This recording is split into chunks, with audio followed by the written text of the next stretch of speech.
తండ్రి మరణిస్తే ఊరికి వెళ్ళాం అధ్యక్ష. దహన సంస్కారాలు అయిన తర్వాత స్నానం చేసి ఇంటికి పోవాలి అధ్యక్ష. బోర్ దగ్గరికి వెళ్ళి స్నానం చేద్దామంటే కరెంటు లేదు అధ్యక్ష. నాకున్న పరిచయాలను బట్టి కరెంటు విడిపించుకుంటే బోర్ వేస్తే నీళ్లు పోస్తలేదు అధ్యక్ష. నా తండ్రి చచ్చిపోతే స్నానం చేయాల్సిన ప్లేస్ లో నెత్తి మీద నీళ్లు చల్లుకొని ఇంటికి వచ్చినాం అధ్యక్ష. తెలంగాణ రాష్ట్రం నిర్లక్ష్యం కావడానికి కారణం పాలకులు అన్న సంగతి ఆ రోజు నాకు అర్థమైంది అధ్యక్ష. గలగల్ల పోరేటి గంగమ్మ తల్లినే నల్లరే గల్లకే మళ్లించినాడమ్మో.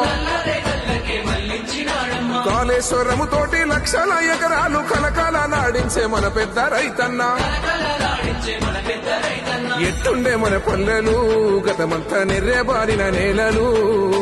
ఏడేళ్ల ఈ పొద్దులో చిగిరించే మెల్లగా మన బతుకులు. ఒక్క పలసని వాడు ఒక్కు గుండెల వాడు బందూకులా కదిలినాడు. ఒక్కరొచ్చే పనులు ఒక్కొక్కటే చేస్తూ రెక్కలే తొడుగుతున్నాడు.